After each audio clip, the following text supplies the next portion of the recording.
कहानी का नाम संयुक्त परिवार यानी खुशहाल जिंदगी। शोभा और नीता दोनों दो जेठानी और देवरानी हैं। दोनों की शादी के बीच 2-3 साल का ही अंतर है। दोनों की इसलिए अच्छी भी बनती है और दोनों के बीच बहनों से बढ़कर प्रेम है। दोनों ही एक दूसरे पर जान लुटाते हैं। इनकी सास इसी बात का घमंड भी करती है। आज के ज़माने में मेरा भी संयुक्त हंसता हुआ परिवार है। शोभा का पति जतिन कम पढ़ा लिखा है। वो फैक्ट्री में काम करता है। अनुभव की वजह से उसके मासिक वेतन में हमेशा बढ़ोतरी होती रहती है। वहीं नीता का पति रमन एक छोटी सी फैक्ट्री में काम करता है। वेतन भी कम है, किंतु वो कभी अधिक की चाह रखता ही नहीं है और वो उसी में संतुष्ट रहता है। कई बार जतिन ने कहा भी रमन को कि भाई तू मेरी फैक्ट्री में चल। मेरे अनुभव पर मेरी पगार बढ़ा दी गई, तुम्हारी भी वक्त रहते बढ़ जाएगी। रमन उस बात को टाल देता और वो अपनी उसी फैक्ट्री में जाता। धीरे धीरे वक्त गुजरने लगा। शोभा और नीता के बच्चे भी बड़े होने लगे। शोभा के बच्चे बड़े स्कूल में जाते, वहीं नीता के बच्चे छोटे स्कूल में। शोभा कभी कभी कह भी देती, तुम्हारे बच्चों की शरारत की वजह से मेरे बच्चे पढ़ नहीं पाते। तुम अपने बच्चों को कमरे में ही रखा करो। वक्त के साथ सब कुछ बदल जाता है। सासू माँ का देहांत हो गया। दोनों भाई साथ रह रहे थे, पर शोभा को अपने पति के कमाए पैसों पर का घमंड होने लगा। वो अब घर में पैसे देने पर ताने में कसने लगी। हर छोटी बात पर नीता को सुनाने लगी। मोहल्ले में भी कहने लगी, मेरा पति घर चलाता है, नीता के पति से घर क्या ही चलेगा।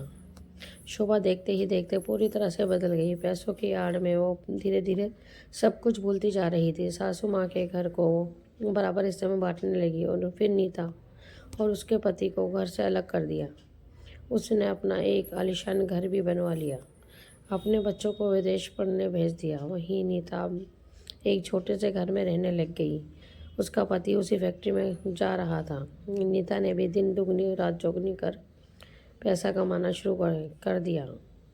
जितने भी पैसे वो दोनों मिलकर कमाते हैं, उन पैसों से वो अपने बच्चों को पढ़ाते हैं। उसके बच्चों में बहुत अच्छी समझ थी। वे अक्सर किसी बात की जिद नहीं करते अथवा संस्कारों से पूर्ण रूप से भरे उसके बच्चे बहुत साधारण जीवन जीते थे। धीरे धीरे बात बढ़ने लगी। एक दिन शोभा ने अपनी काम वाली बाई को बोला, तुम ये सब मिठाई अपने खिलौने ले जाया करो। कुछ कमी हो तो मुझे बताया करो। तुम्हारे सिवा यहाँ मेरा है ही कौन। जतिन सुबह 10 बजे से रात 10 बजे तक फैक्ट्री में रहता है। एक तुम ही तो हो, वरना इस आलीशान घर में मेरा रहने का भी मन ना हो। शोभा अपने पति जतिन को हमेशा कहती, मैं पूरे दिन घर में अकेली रहती हूँ, मेरा मन ही नहीं लगता। जतिन ने कहा, अब जब गलती तुमने की है तो तुम ही पश्चाताप करो। संयुक्त परिवार मात्र साथ रहने के लिए नहीं, बल्कि सुख दुख बांटने के लिए भी होता है। एक की ज़रूरत पड़ने पर हमें 2 लोग मिल जाते हैं। काम वाली बाई अगले दिन सुबह आई और शोभा से कहने लगी, आपने सुना मालकिन, पास में जो आपकी देवरानी रहती हैं उसके बेटे ने आज टॉप किया है। दोनों बेटे बेटी उनके पढ़ने में बहुत होशियार हैं, संस्कारों से भरे, बेहद अच्छे हैं। शोभा को ये सुन खुशी हुई, पर वो अब जताए भी तो कैसे हैं। शोभा ने अपने लड़के को फ़ोन किया तो उसने कहा, मैं शादी कर रहा हूँ अगले महीने। शोभा ने कहा, घर आकर बात करना बेटा। उसका बेटा बोला, नहीं माँ, मैं पूछ नहीं रहा, बता रहा हूँ। आप पिताजी को बता देना, मैं भारत नहीं आऊँगा, यहीं रहूँगा। शोभा की आंखों में आंसू आ गए। उसने अपनी बेटी को फ़ोन किया तो वो कहने लगी, माँ खाना खा लिया, एक ही बात हर बार पूछती हो, फ़ोन रखो। शोभा रोए जा रही थी। शोभा ने जतिन को कहा, बच्चों को विदेश भेजा था पढ़ने के लिए, परंतु वे वहीं के हो गए। जतिन बोला, मैंने कहा था भारत में ही पढ़ाने के लिए, तुम्हें ही अपने बच्चों को बाहर भेजना था। शोभा को अपनी गलतियों पर दुख हो रहा था। वहीं उसकी देवरानी के बच्चों को ने हमेशा कम संसाधनों में रहकर अपने माता पिता का नाम भी ऊंचा किया और संस्कार भी पा लिए। शोभा उस दिन नीता के पास गई और माफ़ी मांगने लगी। धीरे धीरे दोनों वापस संयुक्त परिवार में रहने लगे।